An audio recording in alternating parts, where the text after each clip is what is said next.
Assalamualaikum warahmatullahi wabarakatuh. Perkenalkan, nama saya Cahya Dukirana, absen 9.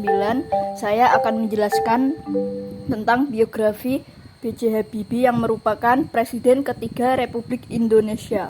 Presiden ketiga Republik Indonesia, Bacharuddin Yusuf Habibie, lahir di Parepare, Sulawesi Selatan pada 25 Juni 1936. Beliau merupakan anak keempat dari 8 bersaudara pasangan Alwi Abdul Jalil Habibie dan R.A. Totimarini Purpowardojo. Tak lama setelah ayahnya meninggal pada tahun 1950, Habibie pindah ke Bandung untuk menuntut ilmu di Government Middlebury School. Pada tahun 1954, beliau melanjutkan studi ke Fakultas Teknik Universitas Indonesia Bandung atau sekarang ITB. Pada tahun 1955 sampai 1965, Habibie melanjutkan studi teknik penerbangan spesialisasi konstruksi pesawat terbang di RWTH Aachen, Jerman.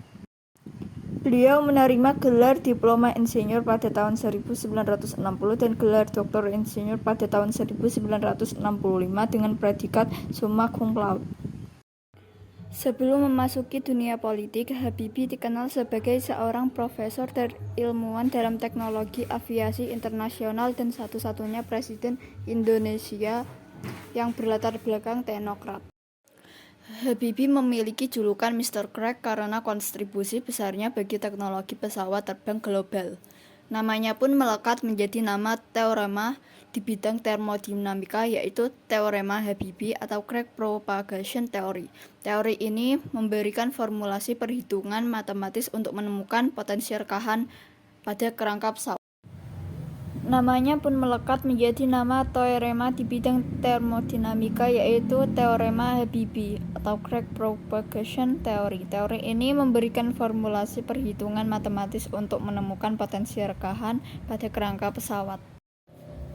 Pada 1973, Habibie diminta Soeharto pulang ke Indonesia karena faktor keadaan dan situasi. Habibie kemudian menjabat sebagai Menteri Negara Riset dan Teknologi sejak tahun 1978 sampai Maret 1998. Di tengah situasi politik dan ekonomi yang kacau, Habibie diangkat menjadi Presiden Indonesia menggantikan Soeharto. Meski hanya 17 bulan masa pemerintahannya krusial, kebebasan pers lahir di masa pemerintahan Habibie dengan terbitnya Undang-Undang No. 40 tahun 1999 tentang pers. Selain itu, beliau juga memprakarsai Bank Indonesia yang independen agar lebih fokus mengurusi perekonomian. Di era pemerintahannya, Habibie berhasil melaksanakan pemilu 1999, pemilu demokratis pertama pasca Orde Baru dengan asas Luber-Jurdil yang diikuti 48 partai politik dengan tingkat partisipasi pemilih mencapai lebih dari 92%.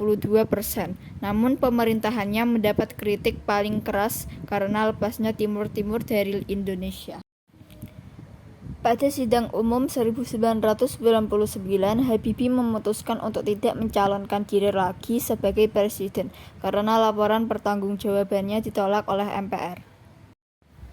Habibie meninggal dunia di RSPAD Gatot Subroto pada tanggal 11 September 2019 karena gagal jantung. Ia kemudian dimakamkan di samping istrinya, yaitu Hasri Ainun Besari, di Taman Makam Pahlawan Kalibata Slot 120.